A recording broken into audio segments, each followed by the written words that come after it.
Parce que besoin d'entrer même là-dedans pour moi, ça va intéresser. Je ne sais pas qui l'est. Mais pas oublier tout, n'oubliez sur. Je vais finir avec ça et notre semaine d'Ebenezer. Notre semaine d'Ebenezer. Donc, qui va avoir lieu la dernière semaine du mois de décembre, soit du 27 au 31 décembre. 31 décembre, 1er janvier après nous ici. Alors c'est belle bail, oui. Là, prends-nous dans le pied Jésus. Et c'est meilleur côté pour passer une bonne année. Donc lever dans le pied Jésus. Donc du 27, et c'est semaine Ebenezer, non? Parce que le thème, nous, c'est Ebenezer, la pied. D'après 1 Samuel, chapitre 7, verset 12. Ebenezer, son roche, c'est une pierre. Mais on ne pas là avec nous. Il y a un message pour nous. OK? Alors, faites marquez ça dans le calendrier, dans l'agenda du 27 au 31 décembre. Et mes soeurs m'ont dit que quand même, avant d'aller à la caille, nous, on a un petit soupe. Et c'est quand même? Ah bon? OK. C'est guéri, c'est quand même tout de suite pour nous, pour ne pas malade. Il va mériter malade. Nous sommes toujours en Jonas,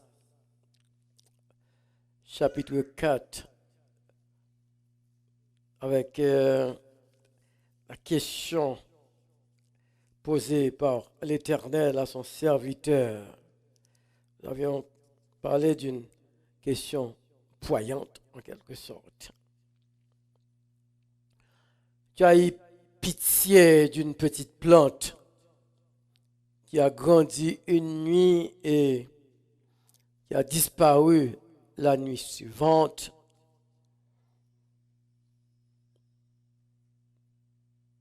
Et moi, l'Éternel, je n'aurai pas pitié pour Ninive, cette grande ville qui est en train pratiquement d'être détruite, et qui va être détruite si rien n'est fait. Et nous avions dit dimanche dernier que il y a 2 points qui dominent toute l'histoire de Jonas, toute l'histoire de ce livre de Jonas. C'est d'abord la grâce souveraine de Dieu, cette grâce que Dieu voulait, je dis voulait accorder à un peuple païen, un peuple méchant, par-dessus tout, un peuple qui maltraitait le peuple de Dieu. Et Dieu a voulu lui accorder sa grâce souveraine. L'autre point qui domine, c'est le refus systématique, le refus délibéré de l'homme que Dieu a choisi pour aller délivrer ce message de grâce, en quelque sorte. Cet homme, c'est le prophète, il s'appelle Jonas.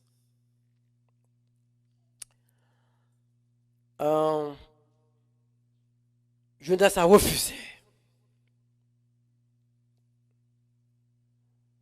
Il a esquivé automatiquement l'ordre de son Dieu, l'ordre de l'Éternel. Tout simplement pour des raisons personnelles, des raisons nationales en quelque sorte. Parce que Ninive était l'ennemi du peuple Israël, donc un prophète de l'Éternel, le prophète d'Israël, selon Jonas, ne pouvait pas se permettre de se rendre à Ninive pour prêcher à ce peuple pratiquement un message de repentance, un message de jugement. Oui, c'est correct, mais pas de repentance. Parce que le salut, les bénédictions, la grâce, tout est réservé. Toujours d'après Jonas et d'après presque tous les Juifs, tous les enfants d'Israël, c'est uniquement réservé au peuple d'Israël.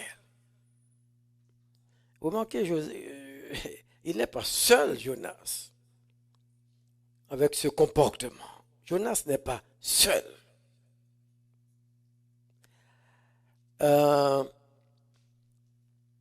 Vous vous rappelez, même tous les autres prophètes de l'Ancien Testament avaient ce comportement. Ils ne voulaient pas se rendre, en fait, en dehors d'Israël pour prêcher. Même dans le Nouveau Testament, même les disciples de Jésus, dans la Nouvelle Alliance, vous vous rappelez sûrement la femme cananéenne. Matthieu chapitre 15, verset 21 jusqu'au verset 28, cette femme qui avait en fait sa fille malade, très malade, et qui avait profité de la présence de Jésus sur la terre cananéenne, sur une terre païenne, et je vous avais dit que c'était la première fois et la dernière fois que Jésus allait mettre le pied sur un terrain païen en quelque sorte, pendant son ministère terrestre. Et cette femme avait supplié Jésus de guérir sa fille. Fils de David, aie pitié de moi, c'était son cri. Vous vous rappelez le comportement des disciples? Seigneur, renvoie-la, car elle crie derrière nous, parce qu'elle est païenne, elle n'est pas israélite. Nous n'avons rien à voir avec elle. Renvoie-la. Heureusement, cette femme était une femme intelligente.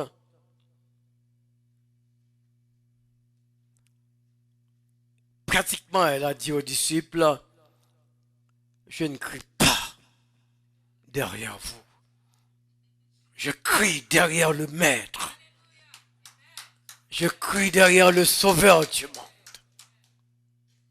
Je crie derrière ce Dieu, derrière Jésus, ce Dieu de compassion, ce Dieu de miséricorde, ce Dieu qui ne fait exception de personne. Et puis elle avait gagné son pari. Si vous lisez également Luc chapitre 9, verset 51 jusqu'à verset 56, Jésus devait se rendre à Jérusalem pour être crucifié. Mais il devait passer par Samarie. Il a mandaté 2 de ses disciples d'aller lui préparer un logement à Samarie. Peut-être qu'il était fatigué, il voulait passer la nuit à Samarie. Les 2 disciples étaient Pierre et Jacques et Jean, 2 frères. Arrivé là-bas, il négociait avec les gens de Samarie et les gens de Samarie s'opposaient automatiquement. Ils ne voulaient pas. Non, ce n'est pas parce qu'ils ne voulaient pas de Jésus, mais le fait que Jésus se rendait à Jérusalem. Vous savez que leur relation Jérusalem-Samarie était une relation très toxique. Donc, puisque Jésus va à Jérusalem, nous n'acceptons pas à Samarie. Verset 56. Qu'est-ce que c'est Dieu? Il dit, Seigneur, il prie à Jésus, Seigneur, permets que nous commandions le feu du ciel des disciples. Permets que nous commandions le feu du ciel permet que nous commandions que le feu du ciel descende et consume ces Samaritains. Pourquoi on les appelait des disciples de tonnerre, ces deux messieurs-là, deux frères, disciples de tonnerre.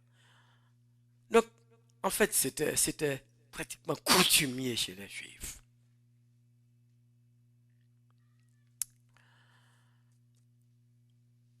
Dimanche dernier, nous avions laissé Jonas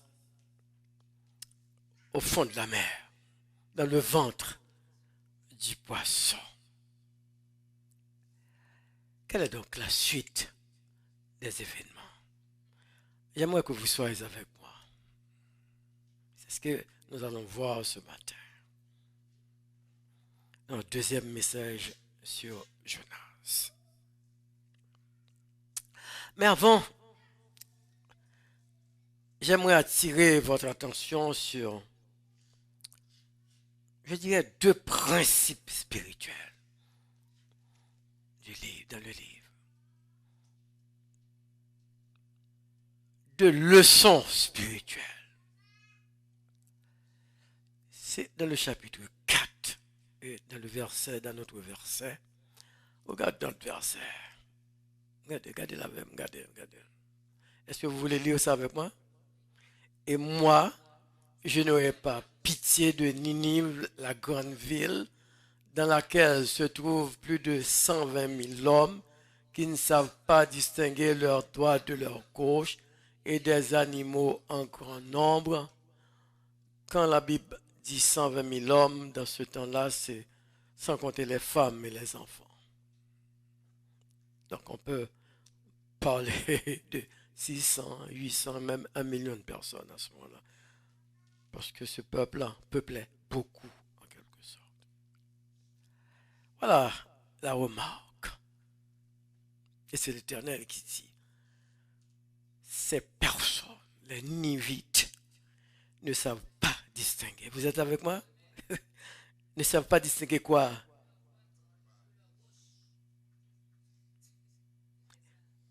Nous quittons l'animaux.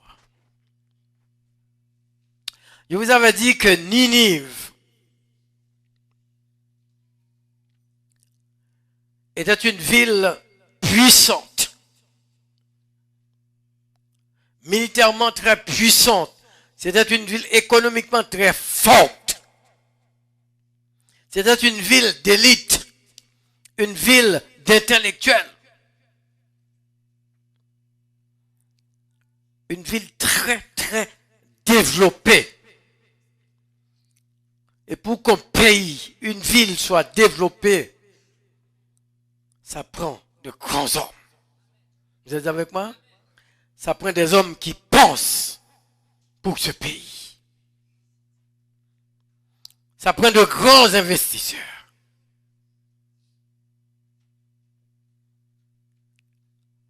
Ça prend, comme je dis, ça prend des élites, des grands intellectuels, des savants, des scientifiques.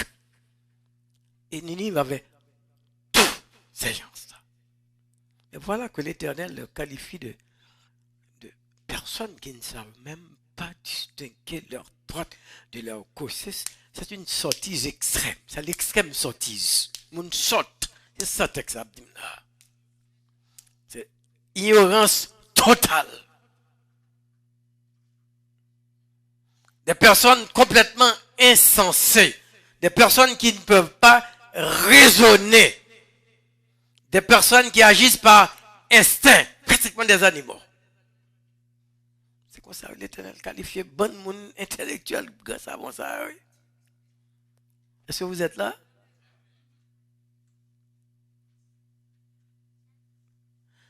Laissez-moi vous dire, mes frères. Votre intellectualité, vos grandes connaissances, vos richesses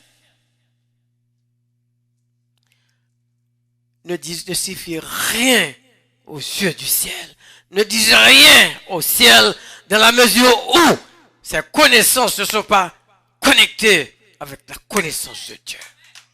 Ça veut dire tout le temps, pas Jésus dans la vie, pas rien. Que vous soyez intellectuel, que vous soyez investisseur, que vous soyez riche.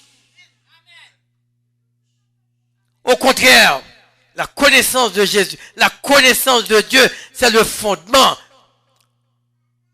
Si vous avez ce fondement-là, vous pouvez bâtir dessus. Mettez connaissance, mettez connaissance, mettez connaissance. Donc, la connaissance de Dieu n'est pas contre les autres connaissances, les connaissances intellectuelles. Mais dans la mesure où vous ne possédez pas, vous ne connaissez pas Dieu, aux yeux du ciel, vous êtes des ignorants. Tout simplement. Donc, voyez-vous votre valeur, vous qui êtes en Christ. Peut-être vous n'êtes pas intellectuel, peut-être vous n'êtes pas riche, mais vous avez Jésus. Vous possédez tout en quelque sorte. Puis toi, Jésus passé, et puis Jésus correct. C'est ça où le texte a dit nous là. Il y a des forts, oui. Il y a des connaissances, oui. Il y a toute bagaille. Mais la Bible traite de pratiquement des ignorants, des sots. Des personnes insensées.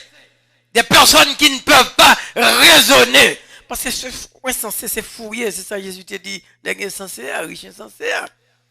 Ils n'ont pas pensé à bon Dieu. Ils n'ont pas cherché bon Dieu. Ils n'ont pas bon Dieu dans la vie. Vous êtes des ignorants. Quelle que soit la connaissance que vous avez, vous êtes des ignorants.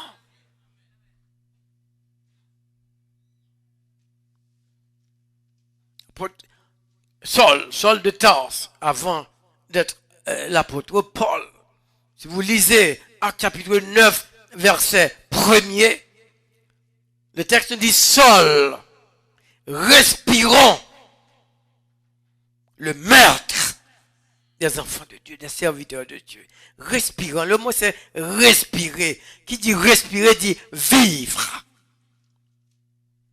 Si vous ne respirez pas, vous ne pouvez pas vivre. Ça veut dire que cet homme-là, Saul de Tarse, ne pouvait pas passer une journée sans ne pas manger moun. Et ça, texte a dit. Respirer, pour le vivre, c'est avec 100 moun pour le vivre. Ça veut dire que c'était ça t'a dit, un kidnappeur, un gang, un psychopathe. Mais faites attention, Paul était très, très instruit. Il était élevé au pied de Gamaliel, le professeur le plus instruit de son temps. Mais connaissance n'est pas, malgré connaissance, puisque le pagan Jésus, c'est ton vagabond à pied qui a tué le monde, c'est ton malfecteur. Donc c'est pour me dire aux frères, il y a des bagailles à faire. C'est tout simplement parce que pas que Jésus dans la vie. 1 Corinthiens chapitre 2 verset 14, Paul, c'est Paul-là, l'apôtre Paul, après sa conversion, va nous parler de pratiquement 3 sortes. Il va nous dire que pratiquement sur la terre, il y a 3 catégories d'hommes. La première catégorie, c'est ce qu'il appelle l'homme naturel. L'homme adamique, l'homme animal. C'est l'homme irrégénéré. L'homme qui n'est pas né de nouveau. Tout simplement l'homme qui n'est pas en Christ. C'est l'homme animal. Animal, ça veut dire qu'il agit par instinct. Ça distingue l'homme de l'animal, c'est instinct et raison. L'homme raisonne. Il y a un problème qui se pose. Il fait face au problème, il raisonne. Il cherche le moyen de solutionner ce problème. Mais l'animal agit par instinct, il ne raisonne pas. Il voit nous là, on pas fait rien, bon coup de pied. Et bourrique. Si on pas fait rien, on va passer côté, le bon coup de pied. Lion là, le roi, il mange, on pas fait rien. Donc c'est instinct, il pas raisonné. Donc ça veut dire que la Bible me dit que tout le monde qui pas dans Jésus, qui pas régénéré, ou son monde, si vous me permettez le mot créole, ou poisse. Nous connaissons ça? Parce qu'on ne peut pas passer dans le moule. On ne peut pas passer dans le moule Jésus. Ou grosso modo.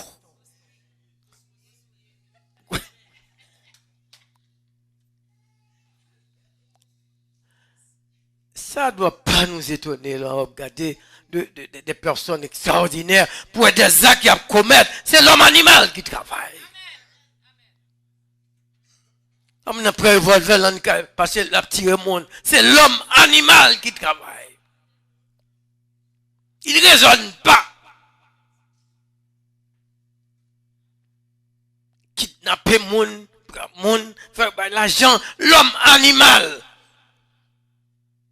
À n'importe côté, les revolvers, à faire gang, à tirer moun, faire l'homme animal qui travaille, et ça ne doit pas nous étonner en tant que chrétien, parce que il existe l'homme animal, l'homme qui ne connaît pas Dieu, il a fait toute bagaille.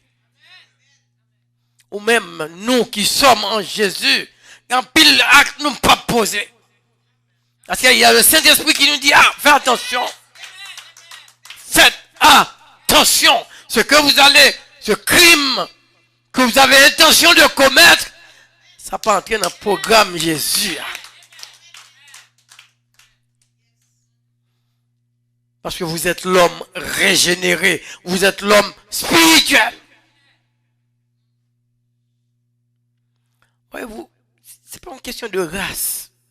L'homme animal appartient à toutes les races. Au contraire, la race qui est plus développée, c'est là, plus bagaille. Allez aux États-Unis, au Canada, tout partout, l'homme animal, tout ce fait de méchanceté dans le monde, c'est l'homme animal. L'homme qui ne connaît pas Dieu. Mais l'enfant de Dieu, oh, la réfléchir un peu. Donc c'était la première remarque du texte. Il y a une deuxième remarque. Alors, juste avant de finir. Juste avant de finir. Je n'ai pas fini le message là, non? Fini, point. Je suis bien content, je m'a capé là.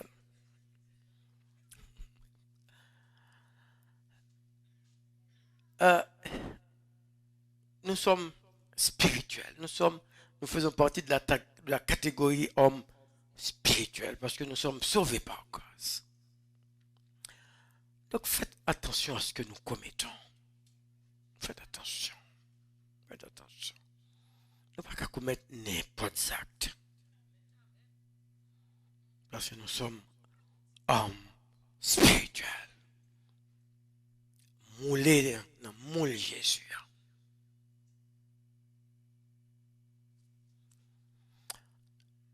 La deuxième, ou du moins le deuxième principe, vous saisissez ce principe? Gauche-droite. Le deuxième principe se trouve dans le chapitre 1er, verset 8 et verset 9. Nous sommes toujours en Jonas. Jonas 1er, verset 8 et verset 9.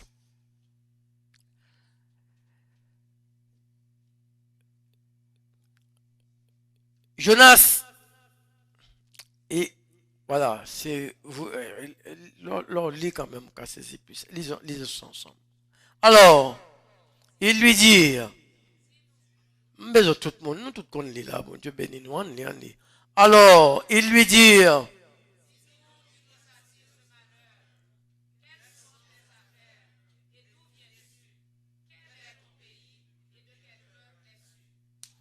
interrogatoire. Jonas est soumis à un interrogatoire. Et verset 8, verset 8, retourne-toi, verset 8. Verset 8, il y a, quelles sont tes affaires? C'est la même question. S'il y a d'autres versions, telles que les versions anglaises, elle dit, what are you? Alors, c'est, en fait, what are you doing here? C'est quoi c'est quoi l'affaire d'être ici? C'est quoi l'affaire d'être ici? Qu'est-ce que tu fais ici? La vraie traduction. Qu'est-ce que tu fais, Jonas? Qu'est-ce que tu fais ici? Vous vous rappelez cette question? Qui se rappelle cette question? Que fais-tu ici? Non, mes amis, pas tout, pas tout. On a prêché ce message ici. J'ai prêché ce message. Que fais-tu ici, est-elle? Nous allons y. Faut pas faire me prêcher dans 2 heures, non? Songez, l'Éternel t'a posé les questions ça. Que fais-tu ici, Élie? Oubliez? Mais j'ai prêché ce message. Ah non? Que fais-tu ici, Élie? L'Éternel avait posé cette question à Élie, je pense que c'est 1 roi et 19. Après la tragédie du Mont Carmel. C'est la même question pratiquement qui est posée à Jonas. Mais c'est l'Éternel qui avait posé la question à Élie. Mais là, ce sont des païens qui posent la question à l'homme de Dieu. Que fais-tu ici, Jonas?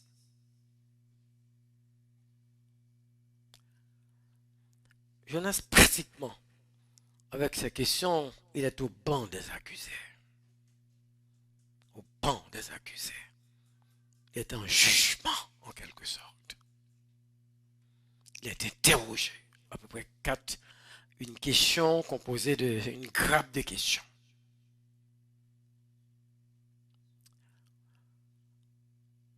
Donc, quand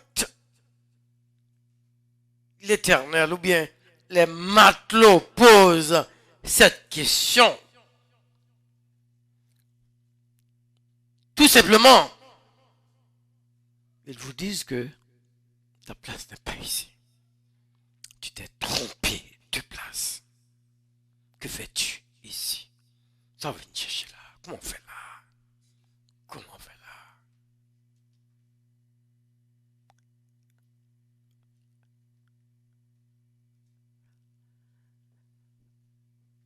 Qu'est-ce qu'ils voulaient, ces matelots-là?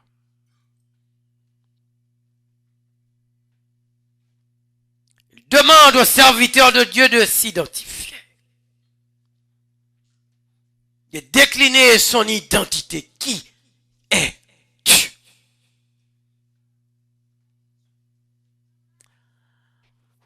Si l'Éternel qui posait, ok, il n'y a pas de problème. Mais si c'est le méchant, si c'est en fait, les convertis qui vous posent, c'est pour vous nuire en quelque sorte.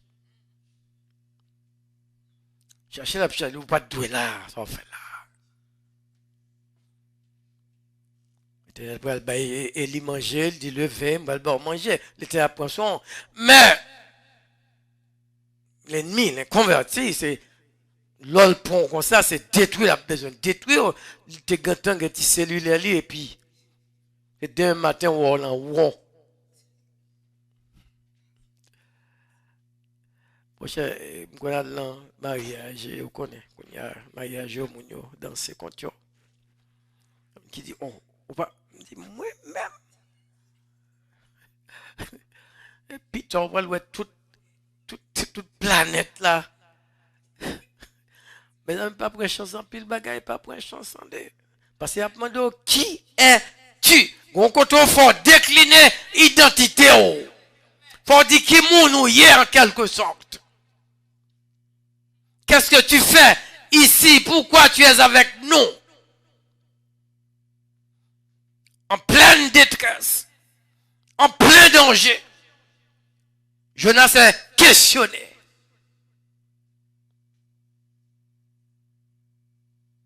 Pourquoi Jonas? Il y avait beaucoup d'autres personnes dans la barque. Pourquoi Jonas?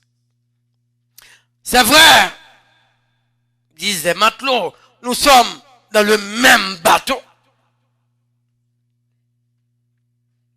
Nous faisons face aux mêmes difficultés. Vous êtes là avec moi? Nous faisons face au même danger, à la même tempête. Nous faisons face même pratiquement à la même mort. Mais nous sentons que vous êtes différents. Là, là, le problème.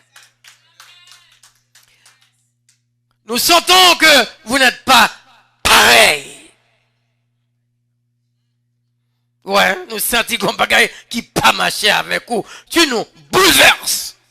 Ta présence, ton calme, ta sérénité, ça nous dépasse en quelque sorte. Alors que nous implorons le ciel, alors que nous crions, toi tu descends et puis tu dors en pleine tempête.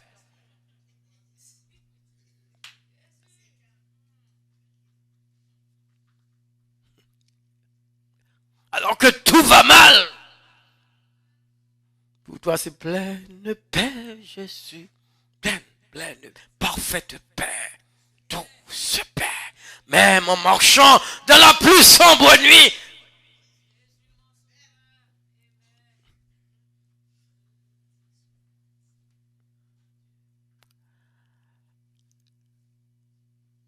Vous êtes dans la même barque avec nous, mais vous n'êtes pas comme nous. Et il remarque ça automatiquement. Mes frères, le monde doit voir qui tu es, même avant de lui dire. Il doit voir qui tu es. Parfois, c'est même pas nécessaire de décliner ton identité, de dire ton identité. Il doit voir ça parce que tu es différent. Tu dois être différent là où tu es.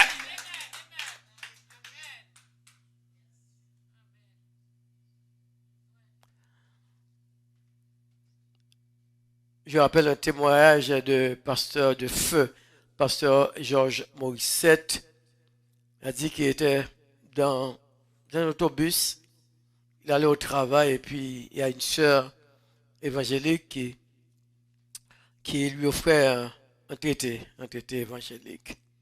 Puis la sœur de lui dire, au besoin, donc bon ça, si vous pas qu'on gagne Jésus, puis le pasteur de dire, bon, qui va Jésus ça parler? Ça nous Haïti, c'est même pas Jésus, nous venons payer mon un pays étranger, nous non Jésus. Parce que tu me tranquille, quitte. C'est un campi, gâté. Il dit, ça va pas passer.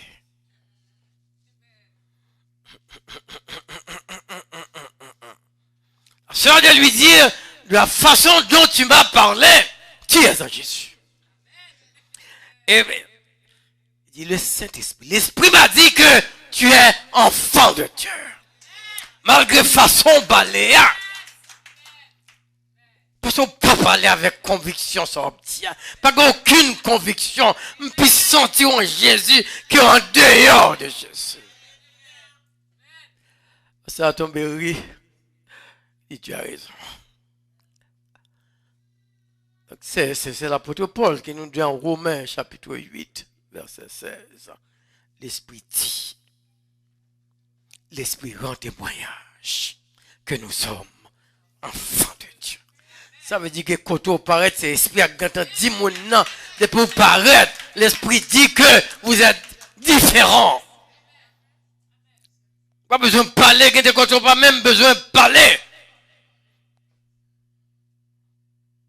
C'était le cas de Jonas. Vous avez dit, tu es différent, Jonas.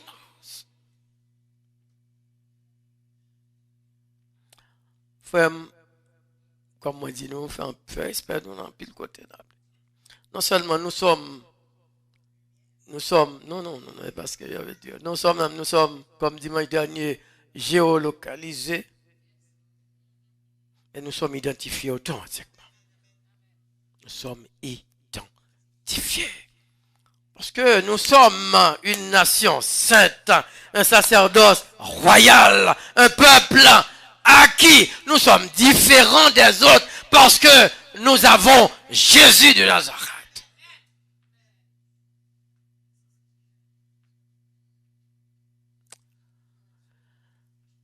Soyez différents. Où que vous alliez, soyez différents.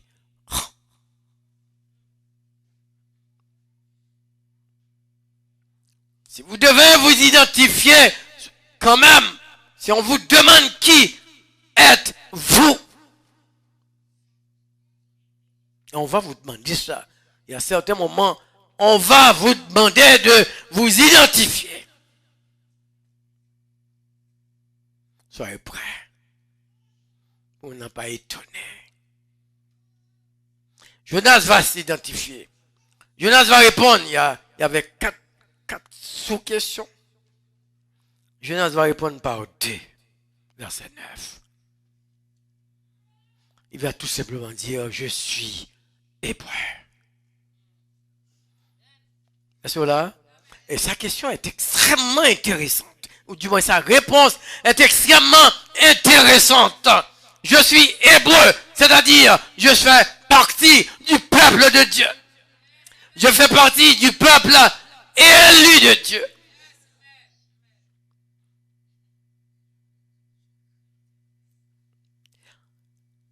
Et par la suite, ça c'est, pour Jonas, c'est, puisque vous m'aviez demandé de quel peuple, je suis du peuple juif, du peuple hébreu. Il dit hébreu, c'est le peuple de Dieu. Je suis hébreu. J'appartiens au peuple, j'appartiens à la famille de Dieu. Ça c'est d'une façon générale. Généralement parlant, je suis hébreu. Mais il ne s'arrête pas là.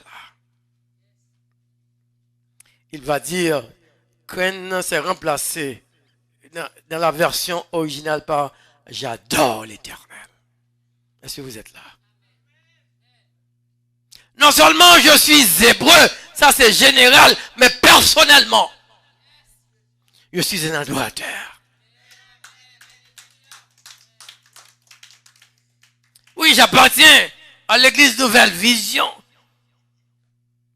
Encore cœur des chants, toute bagage, je suis diacre, je suis prédicateur. Ça ne suffit pas. Diable, ça n'a pas suffi pour lui. L'obtenir l'autre bagaille, l'obtenir, ça c'est général. Parce que vous pouvez être hébreu.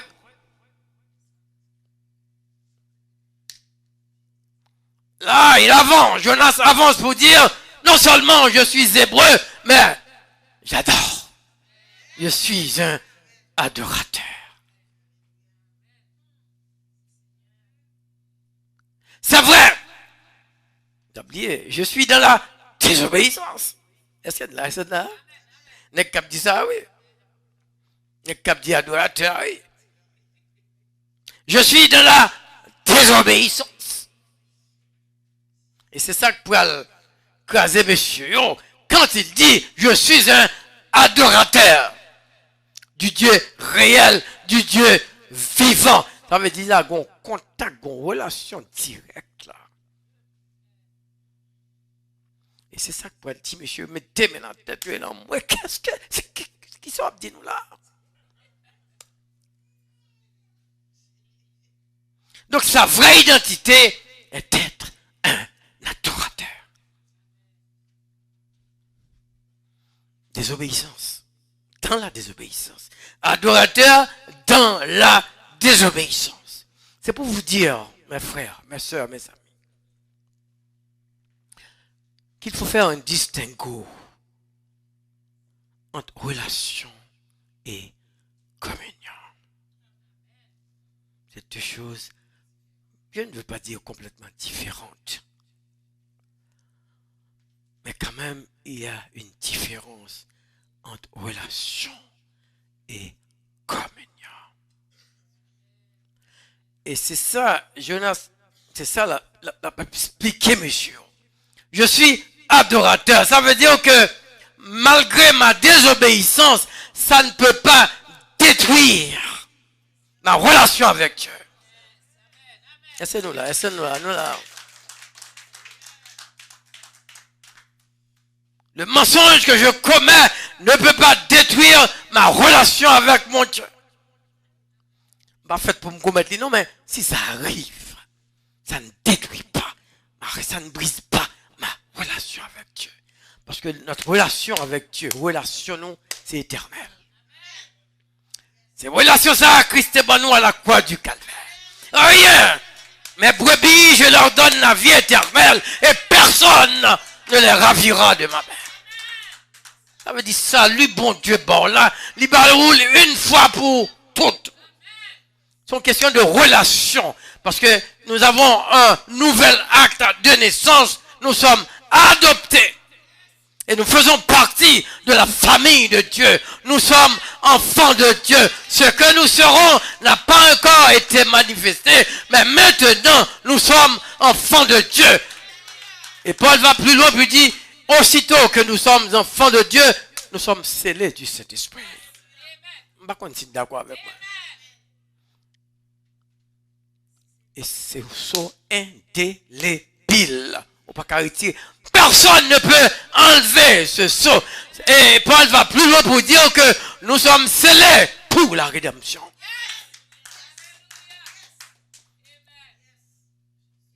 Pas qu'il y ait personne qui a dit oui, qui a dit salut, reprendre salut, joie. Non, non, c'est une fois pour toutes. Le sang de Christ a coulé sur la croix une fois pour toutes. Il nous a purifiés une fois pour toutes. Il nous a pardonné une fois pour toutes. Et c'est ça, Jonas est en train de leur dire, ma désobéissance ne vous concerne pas. Ça, c'est une affaire de père et fils. C'est ça la communion. C'est une affaire familiale.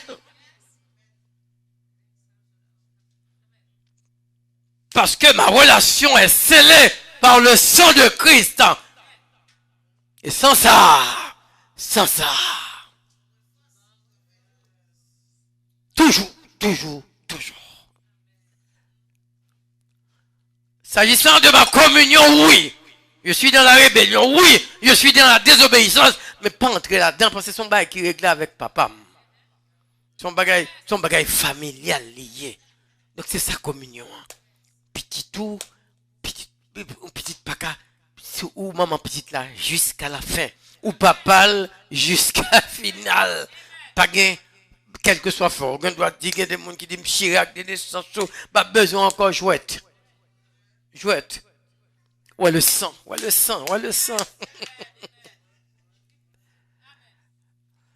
Communion capable de briser. Et c'est ça qui attriste le Saint-Esprit quand notre communion est brisée. Mais notre relation file ça, code ça qui marie nous avec ciel, là, avec Christ, là, code ça, pas qu'à. C'est notre relation avec Dieu. Mais notre communion peut être brisée. Le prend un coup. Et c'est le cas de Jonas. Il dit, communion me prend un coup parce que ça, mon Dieu, là, me pas v'l'el. Communion me prend un coup. Mais j'adore, je reste et demeure un adorateur. Êtes-vous un adorateur ce matin? Adorateur, c'est monde qui est en communion, c'est monde qui est sauvé. On ne peut pas adorer bon Dieu, sont pas sauvés. C'est monde qui est petit, c'est monde qui a un nouvel acte de naissance là. Et finissons avec notre dernier point. La souveraineté, la grâce de Dieu. Par un miracle, Dieu a commandé un poisson. Au poisson, bien sûr. Dieu a commandé au poisson après 3 jours. Miracle. Après 3 jours, côté je respirer, 3 jours.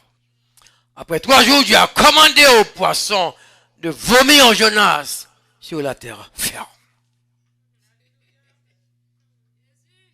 Aussitôt, Il invite Jonas à nouveau à délivrer. Jonas est à Ninive maintenant. On va aller.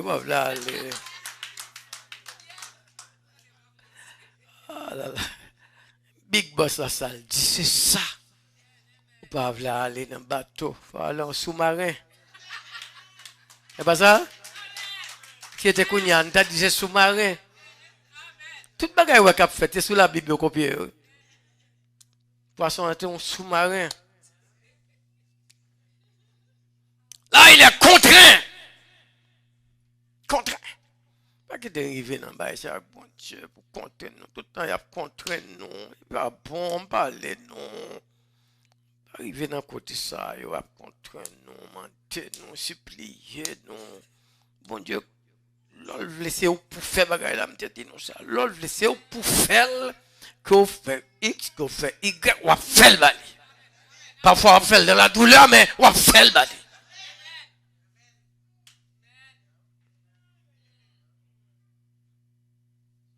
Jonas a été contraint de délivrer le message que Dieu lui avait ordonné de délivrer là-bas. De 3 jours, il a prêché pendant 3 jours. Et le message était environ 40 jours. Encore 40, pas environ, encore 40 jours.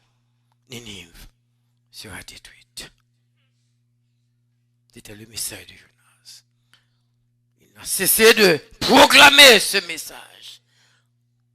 Et de dire aux Ninivites, si vous ne vous détournez pas de vos mauvaises voies, il était obligé de le dire. Pratiquement, si vous ne vous repentez pas, 40 jours, vous allez être détruits de la surface de la terre.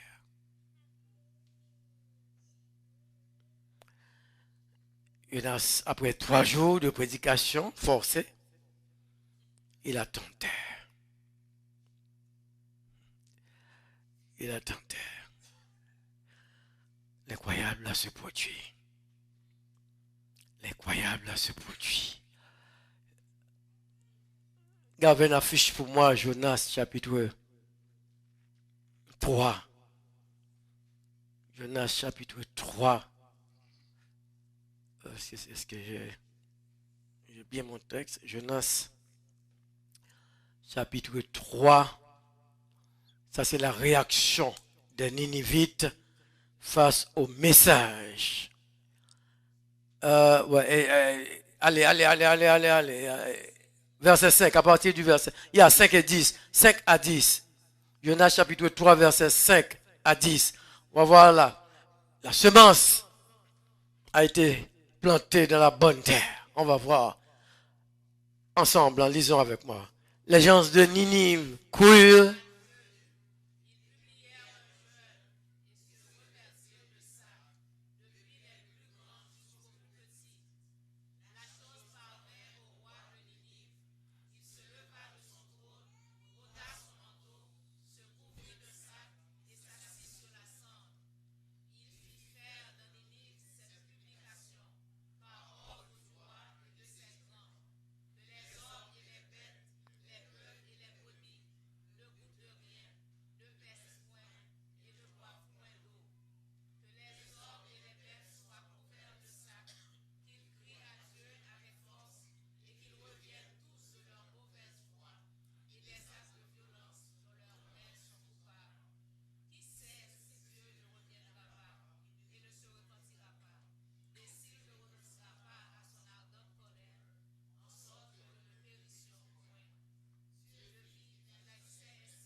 Alors, se repentit du mal qu'il avait résolu de leur faire et il ne le fit.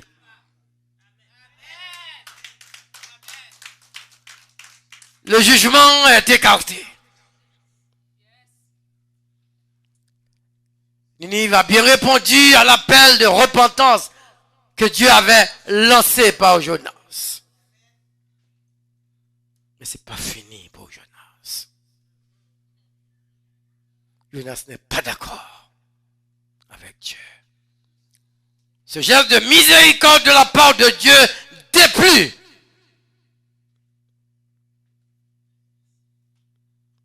au prophète.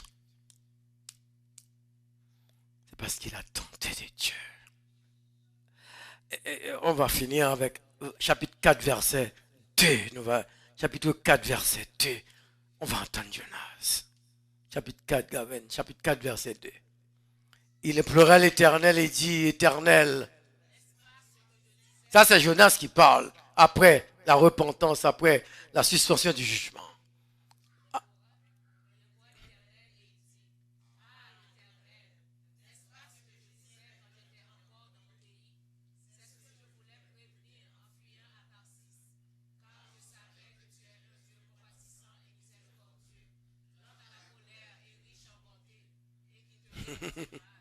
Oh là là là là là là là là là.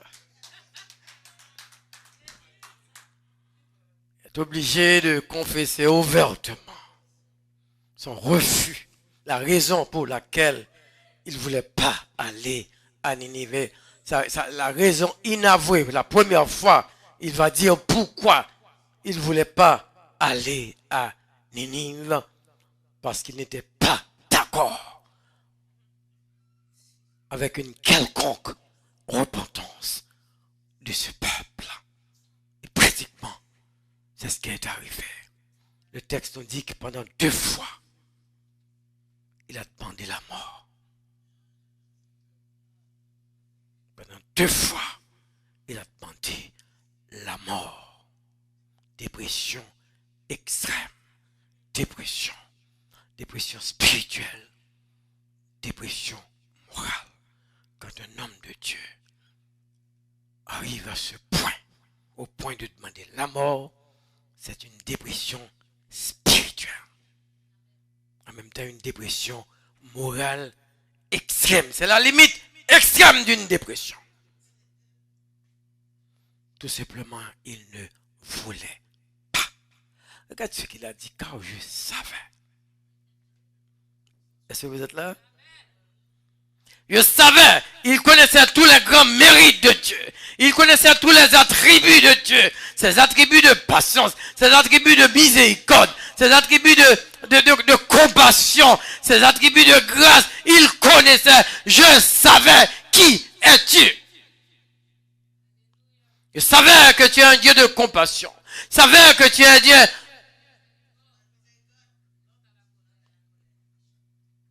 un Dieu qui est toujours prêt à pardonner. Un Dieu qui est toujours prêt à rentrer son jugement dans la mesure où il y a confession et pardon. Mais le prophète ne voulait pas. Il ne voulait pas. Le gars qui vient d'être bénéficiaire de cette grâce. Est-ce que vous êtes d'accord avec moi? Il a passé 3 jours, 3 nuits. En fait, au fond d'une mer, dans le ventre d'un poisson. Là, il est sorti vivant. Ça, c'est un miracle. Ça, c'est une grâce spéciale. Il vient d'être bénéficiaire. Mais maintenant, il vient d'être bénéficiaire de cette grâce. De la grâce de Dieu. Mais il refuse de partager cette grâce. Son refus, c'est qu'il ne veut pas être le canal par lequel Dieu veut déverser cette grâce à Ninive. Il refuse d'être ce canal-là. Voilà l'homme. Voilà le prophète.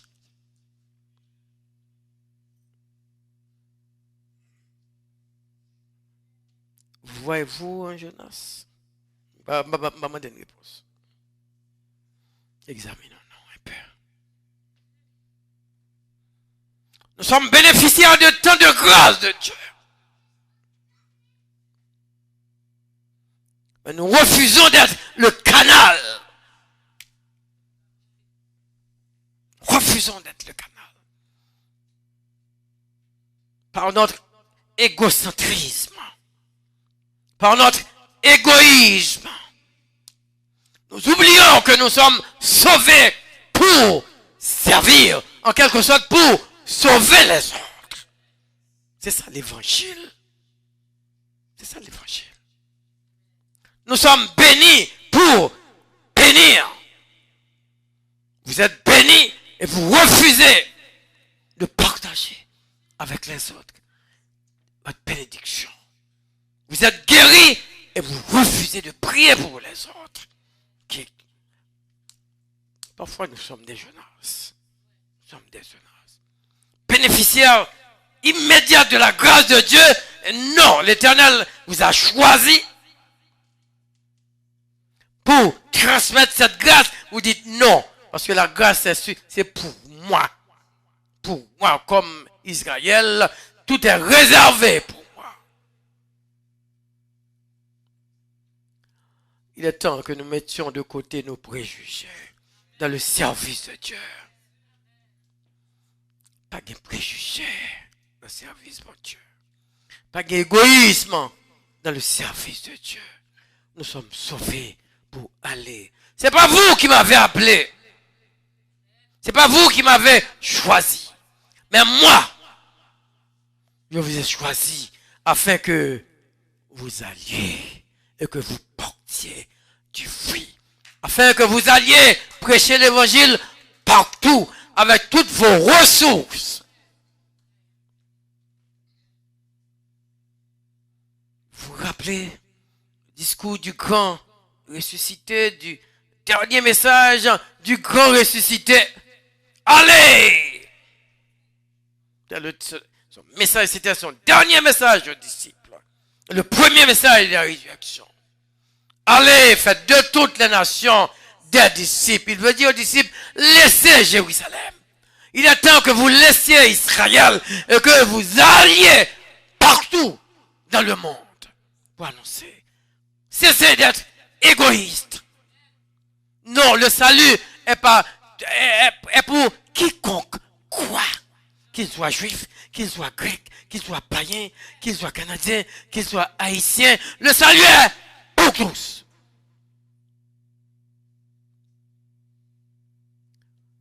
Est-ce que ça baille Jonas leçon ou pas connaître texte, ça pas dit rien sur ça. Mais quand même la leçon est pour nous. Êtes-vous bénéficiaire d'une quelconque grâce de Dieu? Êtes-vous bénéficiaire d'une quelconque bénédiction de Dieu? Ça dépend de vous. Ça dépend de votre relation, de votre communion avec Dieu. Mais si jamais vous êtes bénéficiaire d'une grâce de Dieu, si jamais vous êtes bénéficiaire d'une certaine bénédiction de Dieu, vous avez la responsabilité, comme nous disons maintenant, de like, de share. Soyez bénis. Amen, amen. Gloire à Jésus, gloire à Jésus. Quel message puissant. Je vais prendre 3 secondes et quart pour m'excuser auprès de mes chers musiciens et Gaven. Mais pendant le message, le Seigneur m'a inspiré de chanter ce chant-là. Car lorsque le Seigneur a une mission pour nous, ce message-là, et je l'ai pris pour moi personnel, et m'inspirer que nous prenions pour nous, c'est que parfois nous tellement fait rebelle, mais bon Dieu voulait, c'est pas nous-mêmes. Travail la fait, oui, mais il voulait qu'on réponde à l'appel là. C'est toi Nancy qu'il veut, c'est toi Samuel, c'est toi Sandra, c'est toi Gavin, c'est toi Bob, c'est toi.